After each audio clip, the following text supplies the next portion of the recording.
dancing, it's a cultural type of dance that started in Ireland, obviously. And the way it started was that way back when the English owned Ireland, nobody was allowed to show any fun or any types of dancing allowed. And that's when they had the half doors, the doors that opened up just the top or just the bottom. So when residents were inside their homes and soldiers were walking by, they had to keep their arms by their sides, and they can only hop around by shuffling their feet around.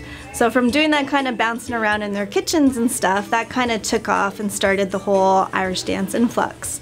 They'd also have traditional Irish moves and like group dances, which we call ceilidh dances, and that you can do with 4 people, you can do it with 40 people. So we have dances called like the bonfire dance, which you literally dance around a bonfire holding hands in a circle and stuff like that.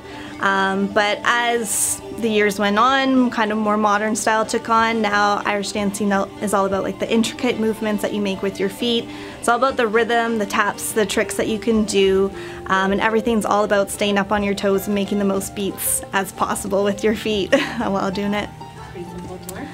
It's simple to learn.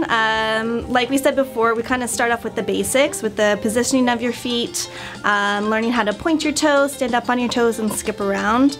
From there you kind of get your basic steps, your reels and the light jigs, and then once you're a more advanced dancer, the steps get a little bit more complicated, but you're also building up on that as well. So our championship dancers, what they're doing is much more complicated than what I did as a championship dancer maybe 10 years ago, but it just kind of seems that it comes naturally to them just because it's always about building up on what you've already known. So we have 2 different types of shoes that we wear. We have a hard shoe and a soft shoe. Soft shoes are just made out of plain leather. They're very light. They have like the crisscross laces, which are similar to Highland dancer shoes. And those ones are easy to skim around the floor and dance around. And then we have the hard shoes. Those ones have a fiberglass tip and a lifted heel, which are pretty similar to tap shoes. They just have a thicker tip than the tap shoes.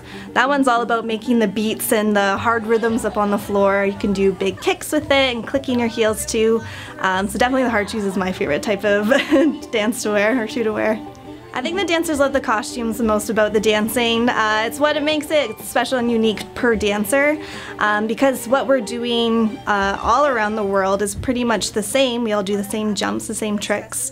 Really the costumes is what makes it unique. There's no 2 costumes that are exactly the same, and all costumes have some sort of Celtic knotwork in it, but really you can see anything with the costumes. We've seen Wizard of Oz dresses, zebra print dresses, ones with flowers, birds on it, so really anything goes, but it's really what makes it special to the dancer that's wearing it.